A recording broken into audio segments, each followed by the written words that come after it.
Guess what makes it easy for you to do good painting? That's right. It's an established, trusted workflow that you can repeatedly go through every time. It's like a recipe for your painting. You follow it through and you get good results. I would say the same goes for everything, like working with your clients, posting art, doing social media, etc. We want to make the process as easy and repeatable, as straightforward as we can for ourselves, just so we always know what we're doing and we can successfully repeat our successes every single time. Today I want to break down the process of the artwork I did last month called Delver's Journey. This one went actually super smooth from the start to finish. I had no setbacks, no struggles, just sat down and painted it easily. All thanks to my trusted process, which I want to share with you right now. I've perfected it over the years, and here is exactly what I do. So as we all know, each piece starts with an idea, and for this piece, actually, you'll have a little bit of a bonus on my workflow. Since this one was not a personal piece, it was a commission. So we will start with the idea of my client. They emailed me saying, I was hoping to get a piece of my WoW OC called Rook in the same style of adventure and capture the sense of mystery, danger, bravery, and exploration. And they've also attached some visual references. So now, as we have the idea down, be it your own or somebody else's, I usually start with thumbnails. And I used to hate doing thumbnails, but over the years I came down to an easy way to make them work and also make them super effortless to do as well. First thumbnail is kind of like the most important one. I just do it based on the initial vision that I have. Every artist would just picture something in mind as soon as they hear the idea, the plot for the piece. And this is kind of what I put down initially. Just like most of the time, it's the easiest, the eye view composition.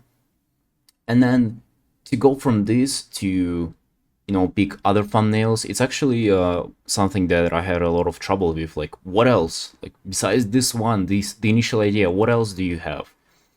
And initially I would try to like come up with something else, let's see how the other idea works. But now I don't really like doing that because it is just too much.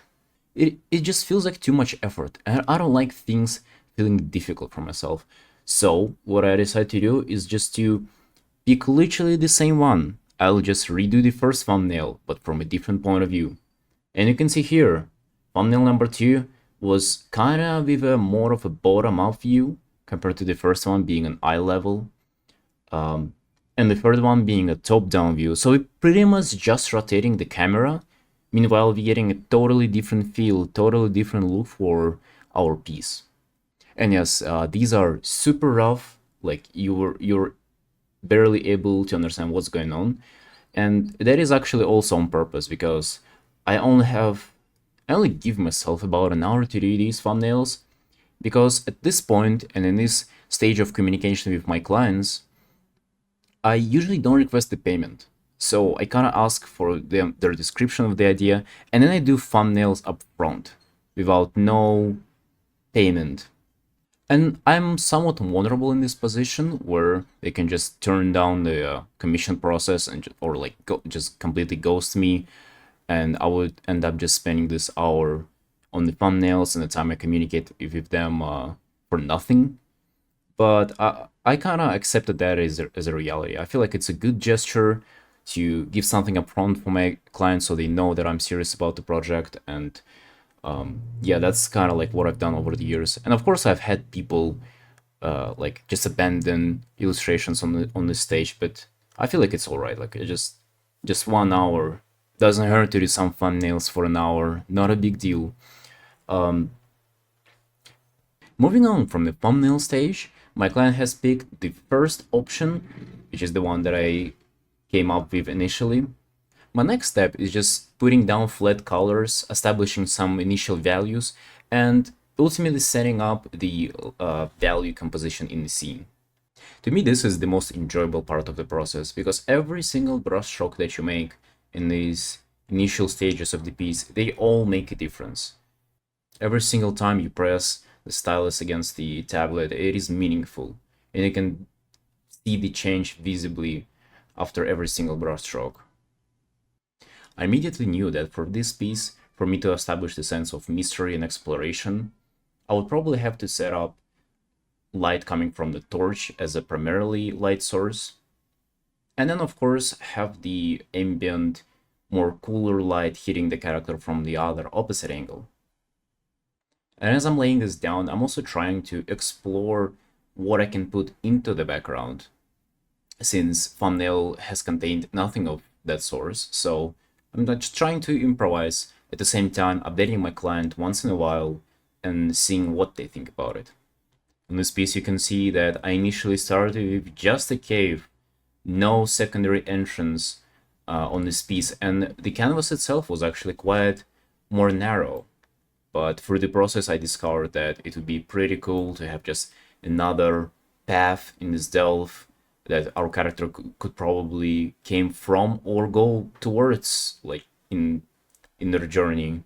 And also I thought that kind of widening the canvas, making the composition a little bit more horizontal would make a huge positive impact on the piece. So don't hesitate if changes is also part of my workflow. If I feel like something ain't working, I'm going to be very fast on attacking that area and changing it completely if necessary. As I'm refining the background more and more, I also try to bring the character up in the rendering. That's the way I like to progress through the painting, rendering everything simultaneously, the character, the background, and all the details that I have in a piece. As soon as things are more or less established, I'm just trying to advance in rendering, add more hues if I can, and just ultimately progress on the piece like that. And also this is why I absolutely love this artwork. Even though I'm saying how changes are very welcomed and you can change anything, it's not a problem and you should change anything if you feel like so, even if it's a big change. I love this piece because this one actually hasn't required a single change, and it was just a straightforward path from point A to point B of me just rendering what I laid down almost in the very beginning. And I feel like ultimately this is where you actually want to go to.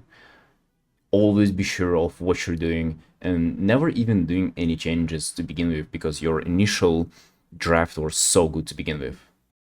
Sometimes changes are also dictated by your client. Although here I was pretty lucky with my commissioning being quite happy with the progress overall, and a couple changes that they've requested were pretty minor, including adding the face in the shadow area of the helmet, correcting a little bit of the armor on the shoulders, and also I think the sword handle, which are by a mile very simple changes that I could implement within like maybe half an hour altogether. And as I'm progressing for this artwork, changes and improvements become more and more difficult to come by. And this is how I determine that the piece is done or it is very closer to being done. It is that you ultimately don't know how else you can improve the piece. Everything seems quite rendered for your level, all the hues, all the colors, everything seems right in the place, and you just don't know what else to do here. And this is exactly where I arrived here. I felt pretty good about the piece, everything seems done to me, and here it is. That's how this piece got finished, and I really liked the result. I hope this was somewhat entertaining, and if you like the content, please consider supporting me on Patreon or buying my prints. See you next time.